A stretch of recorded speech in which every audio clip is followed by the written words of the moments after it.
자, 이번엔 소련 해군, 이번엔 함선, 소비에트 네이비. 자, 소련 해군은 어떤 데서 다재다능한 해군 중 하나입니다. 소련 해군에서는 구잠전과 다목적 구축함, 강력한 함포를 가진 함선은 물론 중량감 괴물까지 모든 것을 다 갖추고 있습니다. 소련 하면은 그거 아스날십 있잖아. 미사일 엄청 많은 함선. 그거 나중에 구현될라 모르겠다. 봅시다. 렛츠고.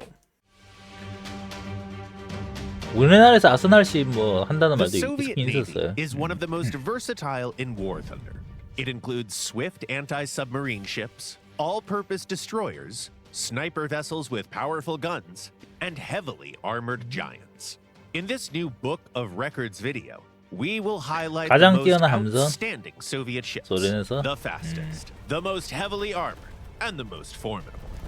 이제 구소련 때 이야기를 본다 이 말인 거죠. 러시아가 아니라. Let's kick it off with a ship that holds the record for the highest displacement in the Soviet fleet. Say hi to the Kronstadt, a heavy cruiser of Project 69, displacing a whopping 41,540 tons. Its impressive armor and large caliber guns do not prevent Kronstadt from being one of the most maneuverable capital ships in the Soviet Navy. 그러니까 The battle 소련 cruiser reaches 전함이다. speeds of up to 61 kilometers an hour, 61 giving it an km. additional advantage in engagements against other ships of its size. At the other end of the displacement spectrum are the G5 class 16톤 motor torpedo boats, displacing just 16.3 tons.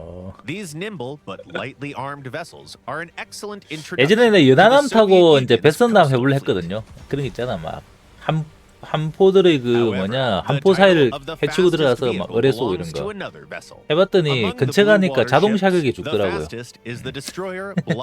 함포들의 자격하게 흡사 프로끼 그 뭐냐 공항 있잖아 벌칭하는 느낌이야. 안돼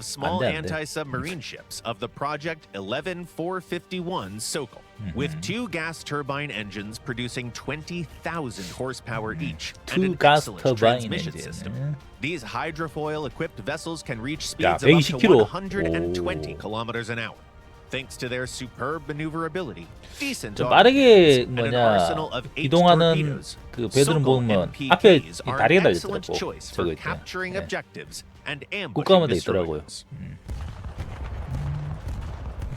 Additionally, Sokol-class anti-submarine ships are among the most modern in the Soviet fleet, with the last one being laid down in 1990, 소련 붕괴 just 1년 a 전에 year before the 만들어졌다. collapse of the Soviet Union. However, the most modern, fully completed ships belong to another class of small anti-submarine ships, 자, Project 대잠수함함. 1331M.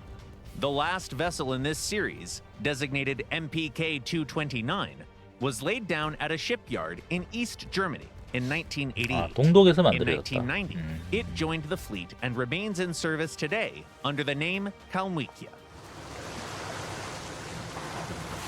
As for the oldest ship in the Soviet fleet, that 가장 title 오래된 belongs to the 함선. battleship Parizhskaya Komuna.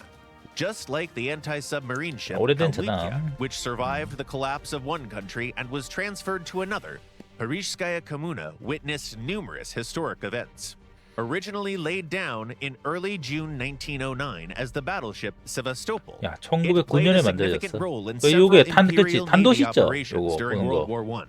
Later, it was 이거 transferred to the 단축키 Soviet Navy, 가능한가? underwent multiple modernizations, was renamed 일단 Parizhskaya 6키는 아닌 것 Komuna, 같더라고요. served Soviet forces during the siege of Leningrad, and was ultimately renamed Sevastopol again before being commissioned in 1956. The ship's service lasted an impressive 42 years, another record among Soviet ships featured in War Thunder.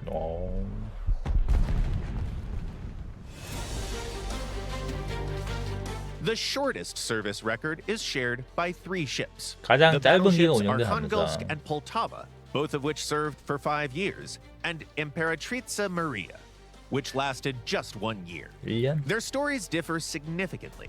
Poltava suffered a devastating fire in the early years after the fall of the Russian Empire. Arkhangelsk was originally the British battleship Royal Sovereign, transferred to the Soviet Navy for a few years as part of Italy's reparations. Imperatrica Maria was technically in service for about 10 years, but in reality, it was a different story. Just a year after entering service, the battleship sank 자, 이런 거 following an 보니까 또 배 explosion in its 한번 해보고 magazine 싶긴 한데 and spent most of its service 너무 복잡해. either underwater 너무 복잡해. or in a dry dock. 이번 업데이트에 보니까 그 뭐냐 침몰할 때 이펙트도 뭐 바뀌었다 First, 이러던데. among all researchable ships found in the Soviet tech tree, it boasts the most powerful armor. 가장 강력한 무장을 Originally a 가진다. British warship, it features 4 main caliber guns, 12 secondary turrets, and 34 anti-aircraft guns. Arkhangelsk carries turrets with 2, 4, and even 8 barrels, making it an absolute powerhouse. Furthermore, its Mark I guns hold the record for the largest caliber in the Soviet lineup at 381 예. millimeters. 오. However, if we only consider Soviet-made artillery, the title goes to the 356mm gun produced by the Abukhov Works in 1913, which was mounted on the battlecruiser Ismail. Secondly, Arkhangelsk is the most heavily armored ship in the Soviet lineup, while other Soviet and Russian warships have decent protection. The 자, 이번엔 장갑이 가장 좋은 330mm steel armor 함성. belt of this particular battleship provides a significant advantage in long-range engagements. Finally, the record for the largest crew among Soviet ships belongs to the battleship Parizhskaya Kommuna, which was manned by a 가장 crew 많은 of 승무원을 탄 함선 1,730 sailors. 1730명. Meanwhile, the G5 class motor torpedo boat had a crew of just 6, which is unsurprising 최소는 given their small 6명까지. size.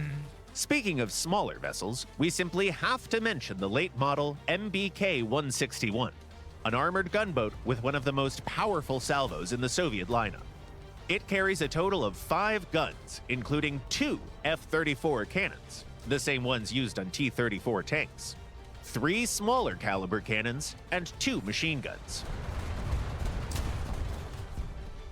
From World War I behemoths to late 20th century naval powerhouses, the Soviet Navy features an array of 아무튼 썬더에서 fascinating 배선도 warships 참 suited 밀어주긴 to a 해요. variety of 근데 뭐 playstyles. 그게 Which ones are 비해서는 your 안 favorites? 터지죠. Let us know in the comments. 오히려 down below. 최근에 이제 만두절 조쿠처럼 소개했던 보병전 있잖아요, 모두. 그거 기다리는 사람들 은근히 많더라고요. 그게 나와야 될 것 같아요. 끝.